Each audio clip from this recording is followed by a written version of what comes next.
I am Dr. P. K. Dwivedi, Professor Mathematics, Ambalika Institute of Management and Technology, Lucknow. Today, the topic of my lecture is correlation and rank correlation. As per study scheme given by Dr. APJ Abdul Kalam Technical University, this portion is mentioned in third unit of Engineering Mathematics KS 302 and 402, and if we take the course outcome regarding National Board of Accreditation, it will cover the third course outcomes as per the study scheme. During the entire lecture, first of all, I will define you what is the correlation, what are the properties of correlation, what are the limitations of correlation, and how many types of correlation. Further, what is the rank correlation, and how to illustrate, how to solve, how to find out the ranking in correlation by taking counter example. In both the situation, I will take the counter numerical examples and illustrate you the whole process how to calculate the correlation coefficients.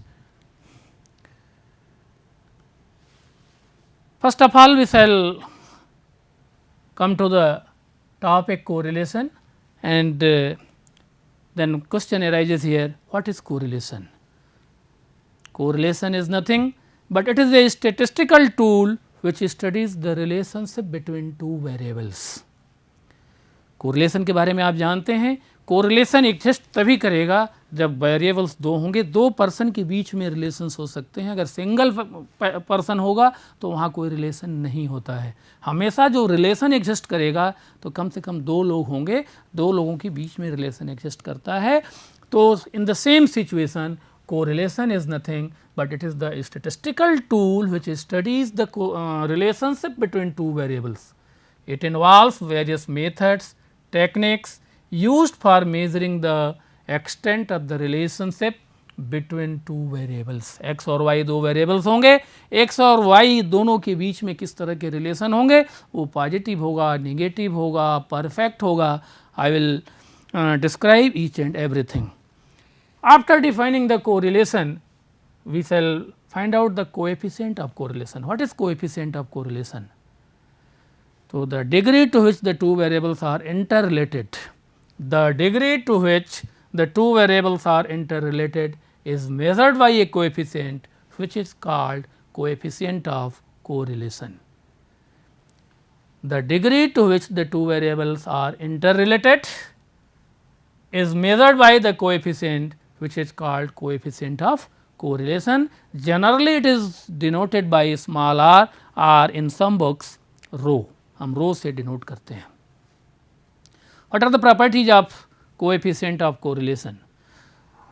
The first, if you see, it is the measure of closeness of fit in a relative sense. Correlation coefficient always lies between -1 to +1. -1 और +1 के बीच में correlation coefficient लाई करता है.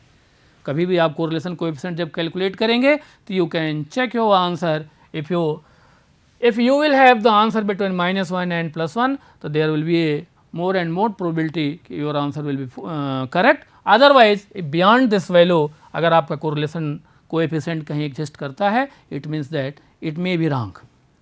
The correlation is perfect and positive if r equal to 1, perfect and negative equal to if r equal to -1.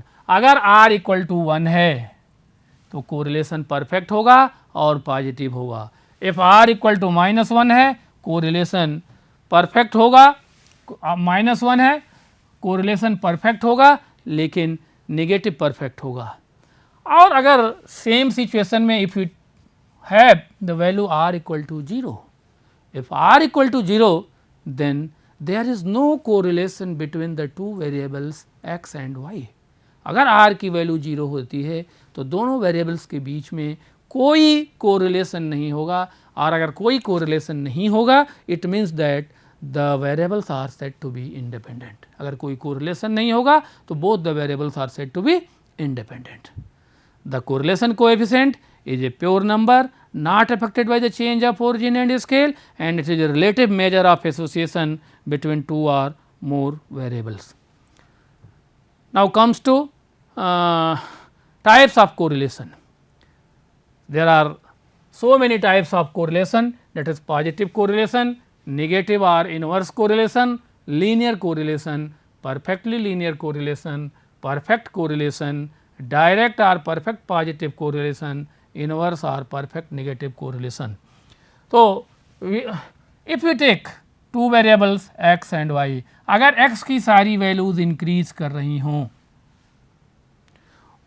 y की value सारी increase कर रही हों, तो ऐसे केसेस में that is called the positive correlation. F x की value increase कर रही है और अगर y की वैल्यू डिक्रीज कर रही है, that is the negative correlation और इनवर्स कोरिलेशन। अगर x की वैल्यू भी इंक्रीज करती है, डिक्रीज करती है, y की भी वैल्यू डिक्रीज करती है, ऐसे केस में भी इसको हम पॉजिटिव कोरिलेशन कहेंगे, लेकिन that will be the negative perfect correlation. तो there are so many types. अगर पॉजिटिव होता है तो पॉजिटिव परफेक्ट कोरिलेशन, इनवर्स होता है तो inverse perfect negative correlation, so many types of correlation. लेकिन मुख्य रूप से अगर इंक्रीजिंग ऑर्डर है तो that will be the positive, and one increasing second is decreasing, that will be your inverse or negative. Both the in decreasing order, that will be your negative correlation or inverse correlation.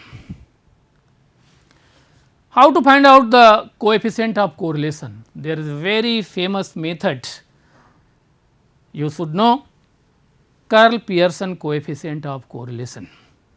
Curl-Pearson coefficient of correlation.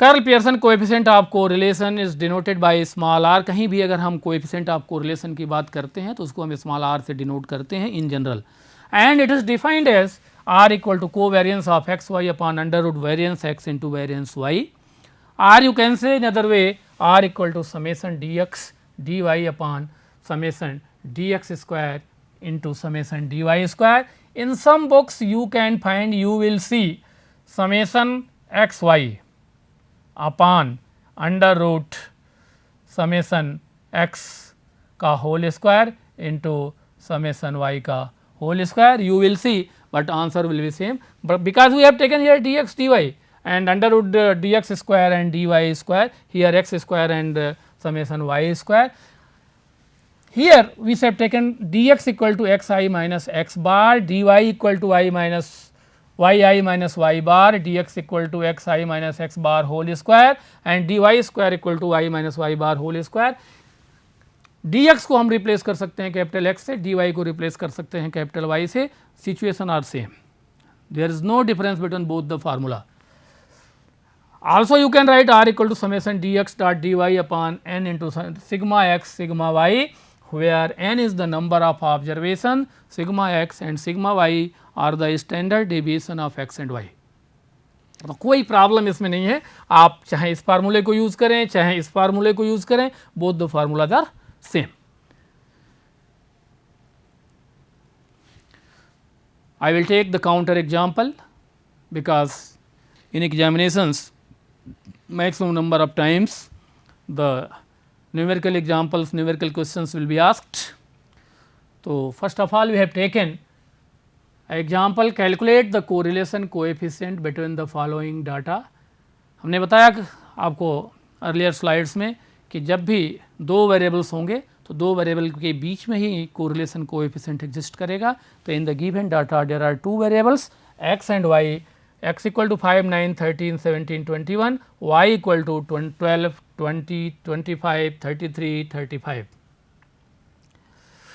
तो हमने आपको formula, इसमें जो formula use किया जाएगा ने बता दिया आपको कि this formula will be use r equal to summation dx dy upon under root summation dx square into summation dy square. ये फार्मूला यूज होगा और आप ये जानते हैं कि अगर हम इसकी बात करते हैं तो dx is nothing that is x minus x bar and dy is nothing but is y minus y bar. And what is x bar and y bar? X bar, y bar are the mean. X bar, y bar are the mean. So, come to the previous slide. We have calculated data is given x 5 9 this x y का data given है 12 20 25 33 35. We have calculated here the value of x bar, that is mean of x 65 by 5, it is equal to 13 because number of observations are 5 1 2 3 4 5.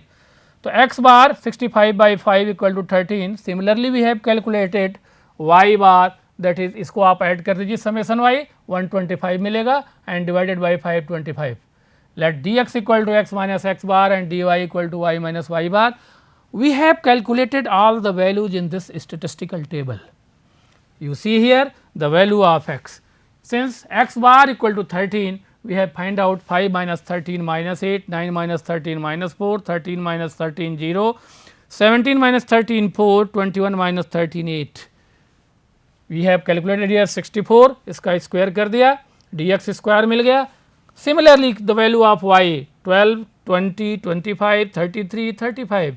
We have calculated here the mean value of y, that is y bar equal to 125 by 5, that is we have calculated here the summation dy and further dy square. हमने dy कैसे निकाला 12 minus 25, 20 minus 25 minus 5, 25 minus 25 0, 33 minus 25 8 and 35 minus 25 10 value milli. dy की value हमने निकाल लिया and further the value of dx dy ये मिल गया आपका समेशन dx dy की value 236. We put these values, that is summation dx square, summation dy square, summation dx dy from this table in the formula of correlation coefficient. Formula of correlation coefficient is given here, r equal to summation dx dy upon summation dx square dy square. From the given table, the value of dx into dy is nothing but it is summation dx summation dy की जो value मिली है 236. तो आप ये देखो summation dx dy की value summation dx dy it is equal to 236 from the given table, and also summation dx square equal to 160, summation dy square equal to 358. We have put the value of summation dx dy, summation dx square, summation dy square from the given statistical table in the formula, and we have r equal to 0.986. So, this is the coefficient of correlation by method of curl Pearson coefficient of correlation के माध्यम से अगर आप find out करते हैं तो ये relation मिलेगा. तो कोई भी किसी तरह का आपको स्टैटिस्टिकल डाटा अगर गिवन है तो you can find out the value of correlation coefficient by using this formula Karl Pearson method of coefficient of correlation, and you can calculate the value of r. जो मैंने अभी पहले भी आपको discuss किया कि always the value of coefficient of correlation will lie in between -1 and +1. Here you can see the value of r is equal to 0.986. तो 0.986 it means that it is this value is in range -1 to +1. तो I think the answer is correct. तो कोई भी formula आप इस पर use कर सकते हैं, कोई भी स्टैटिस्टिकल डाटा गिवन हो इस फार्मूले से आप सॉल्व कर सकते हैं. स्टैटिस्टिकल डाटा चेंज होगा, formula will B same and you can find the value of coefficient of correlation.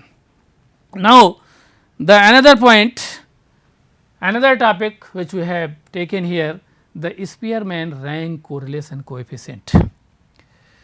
हम रैंक कोरिलेशन कोएफिशिएंट कैसे निकालते हैं इस पर हम डिस्कशन करेंगे, क्योंकि रैंकिंग बड़ी इंपॉर्टेंट है। जैसे आपकी कोई क्लास है, आप एक किसी क्लास में बैठे हुए हैं, किसी सब्जेक्ट का अगर हम टेस्ट लेते हैं तो टेस्ट की मार्किंग हम डिस्ट्रीब्यूट करते हैं, तो उसकी रैंकिंग कैसे डिसाइड करेंगे। रैंकिंग डिसाइड करने का तरीका आपको मालूम है कि रैंकिंग कैसे करते हैं। जो हाईएस्ट मार्क स्कोरर होता है that is the rank first. लेकिन इसमें भी डिफरेंट तरह की सिचुएशन आती है, और उस सिचुएशन में हम रैंक कोरिलेशन कैसे निकालते हैं, कोएफिशिएंट ऑफ कोरिलेशन कैसे निकालते हैं, I will describe in some slides. तो it is based on the various values of variates and it is denoted by capital R and defined by R equal to 1 minus 6 summation D square upon N into N square minus 1। In some books it is also denoted by small r, in some books it is denoted by for differentiation capital R. So, I think there is no difference between the small r and capital R. Here small n is the number of observations and d square is the square of difference of corresponding rank and n is the number of, जो मैंने भी बताया, n is the number of observations. Spearman ranks correlation coefficient के माध्यम से जब हम ranking given होगी या नहीं गिवन होगी तो हियर उस पर हम रैंक कोरिलेशन कोएफिशिएंट फाइंड करेंगे। But in this case there are 3 cases. Case first क्या होगा? Case 1 when the ranks are given, case 2 when the ranks are not given and case 3 when the equal ranks are given to more than 2 attributes. ऐसी condition जब आप कहीं test perform होते हैं, ranking निकालने के लिए हम क्या करते हैं, जब ऐसे कंडीशन में जब डिफरेंट स्टूडेंट्स के मार्क्स इक्वल होते हैं तो उस समय भी हम रैंकिंग डिफाइन करते हैं। तो उसको हम कैसे डिफाइन करेंगे? We shall take an example. तो हम let's take the example one by one. I will take 2 numerical examples in which I will try to illustrate you all the 3 cases.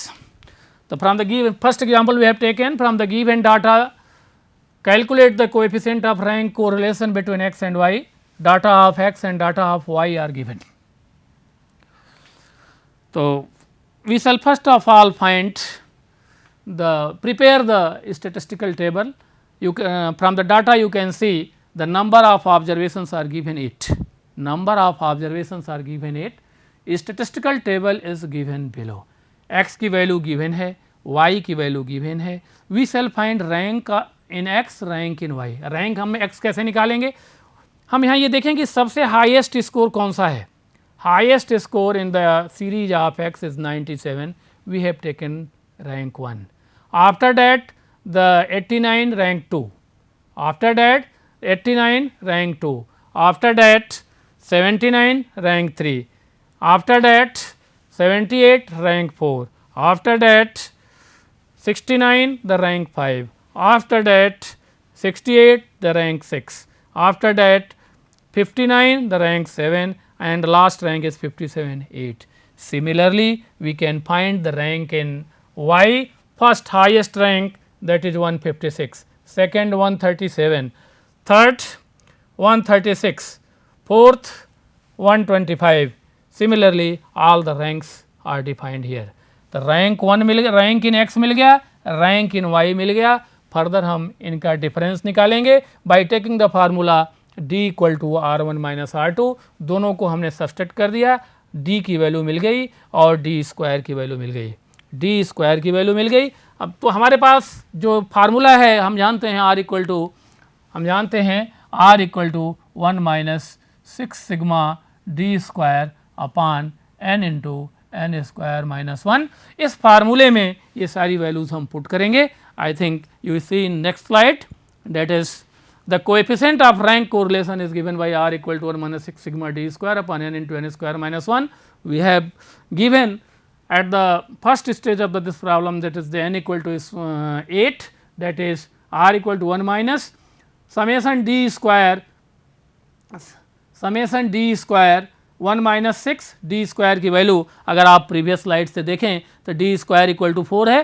तो d स्क्वायर इक्वल टू 4 तो 1 minus 6 into 4 upon 8 into 64 minus 1 that is 0.952. Therefore r equal to 0.952. इस particular problem में rank given नहीं था, rank was not given in this problem. We have हमने यहाँ rank find out किया। अगर किसी पर्टिकुलर प्रॉब्लम में डायरेक्टली आपको रैंक दिया गया हो कि rank in mathematics is such and such, rank in statistics is such and such, find the coefficient Spearman rank correlation coefficient or find the rank correlation coefficient, directly you apply the formula. There is no requirement to find out the ranking, only you find the difference d and d square and put that value in the given formula, you shall find the value of the result. जो हमने अभी तीसरा case बताया आपको, third case जो discuss करने की बात की, the third case is we have taken the two cases.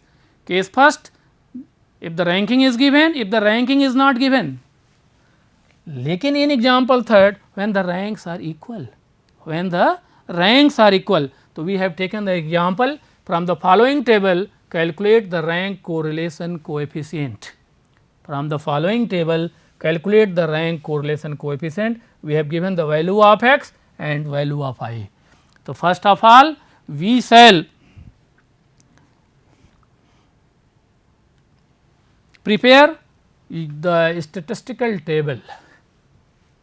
The statistical table is given below. Here n number of observation is equal to 10. Number of observation is equal to 10.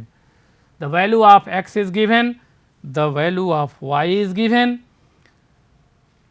But आप देखें जैसे पिछले problem में हमने rank decide किया था, आप ये देखो कैपिटल इसमें first we take the value of x series, तो highest scorer, highest value in x क्या होगा, that is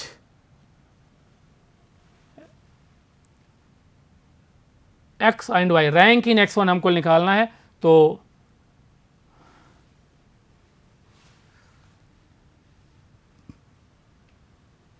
we shall find the value of this rank. तो इसमें हम क्या करेंगे, रैंक निकालेंगे, rank in x, rank in y and तो हाईएस्ट स्कोरर जो होगा उसको हम रैंक निकालेंगे उसमें से. और अगर कहीं वैल्यू देखिए आप यहाँ पर रैंक इन यहाँ देखिए थर्ड एंड ये थर्ड 333 यहाँ पर वैल्यू मिल रही है 5.5, 5.5, 2.5, 2.5. ठीक है, I think some data is missing.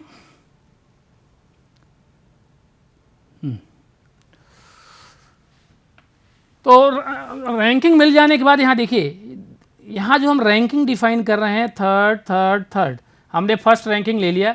Second ranking जब लिया हमने, rank in x on R1, second ranking की दिक्कत होगी यहाँ पर. इसमें प्रॉब्लम ये आएगी कि देयर इज अ रिपीटिशन 16 तो 16 में जब हम निकालेंगे तो यहाँ से रैंक मिलेगा आपको. तो 2.5 यहाँ पर इन जनरल वैल्यू रैंक की मिल गई.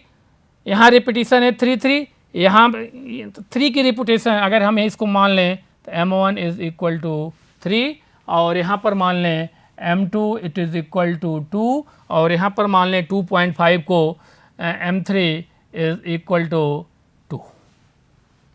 फिर से हमने डी स्क्वायर कैलकुलेट किया. डी स्क्वायर कैलकुलेट करने पर 6.25 9999 sigma d square equal to 41 की वैल्यू मिल गई. तो अगर इसमें हम फिर आते हैं तो इसका जो फार्मूला गिवन है, it is clear from the table that the given problem is the case of equal ranks. जब भी इक्वल रैंक्स की बात आएगी तो इक्वल रैंक में हमने प्रीवियस स्लाइड्स में अब आपको बताया, जैसे मान लीजिए अगर हम समेसन वाई यहाँ पर लेते हैं R2 रैंक में, तो जो फर्स्ट कंडीशन होगी, फर्स्ट कंडीशन 1, फिर इसके बाद 2, 3, 4, 5 हम निकालेंगे. तो ऐसी कंडीशन में जब भी फर्स्ट रैंकिंग के बाद हम सेकेंड, थर्ड, फोर्थ में जाएंगे तो सेकेंड, थर्ड, फोर्थ की रैंकिंग में जब हम जाएंगे तो वहाँ पर वैल्यू को हम उसका एवरेज लेंगे, एवरेज ले करके उसकी हम वैल्यू कैलकुलेट करेंगे. तो हम फार्मूला इसमें जो यूज़ करते हैं 1 - 6 summation d square M1 square minus 1/12 plus M2 square minus 1/12 plus M3 square minus 1/12 upon N square minus 1. N equal to 12 here, N equal to 12 here we have illustrated you M1 equal to 3, मतलब number of repetition in X series 1 times M1 equal to 3, M2 equal to 2 and M3 equal to 2. तो M1, M2, M3 की value आप कोई भी ले सकते हैं, M1, M2, M3 की वैल्यू आप कोई भी ले सकते हैं. M1 इक्वल टू 1 ले सकते हैं, M1 इक्वल टू चाहे वो सेकेंड ऑब्जर्वेशन में ले लें चाहे फर्स्ट ऑब्जर्वेशन में ले लें, I think there will be no difference. M1 की वैल्यू कोई ले सकते हैं, M2 की वैल्यू कोई ले सकते हैं, M3 की वैल्यू कोई ले सकते हैं. तो here M1 equal to 3, M2 equal to 2, M3 equal to 2, also n equal to 10 in above equation. तो वी हैव, जब इसमें सारी वैल्यूज M1, M2, M3 की हम पुट करेंगे तो M1 into M1 square minus 1, M2 into M2 square minus 1 upon 12 plus M3 into M3 square minus 1 upon 12 plus n into n square minus 1. Substituting the values of M1 equal to 3, M2 equal to 2 and M3 equal to 2, also n equal to 10 in above equation, and we have R equal to 1 minus 264 upon 990. और इसको जब आप calculate करेंगे तो coefficient of correlation की जो value आएगी 0.733, 0.733. तो I think we have defined in the entire lecture, we have taken in the entire lecture, that is the coefficient, that is the definition of correlation, coefficient of correlation, or method to find the coefficient of correlation by Karl Pearson method. We have taken the example. Further, we have taken the Spearman rank correlation coefficient, and in Spearman rank correlation coefficient we have described the 3 cases. Case 1, that is when the ranks are given, and case 2 when the ranks are not given, and case 3 when the ranks are equal in different cases, and further we have illustrated by taking the numerical example, by taking the numerical example. So, I think this is very useful for our preparation of examination, because problem may be asked from this type, find out the correlation coefficient and find out the Spearman rank correlation coefficients. So, thanks all of you, thanks.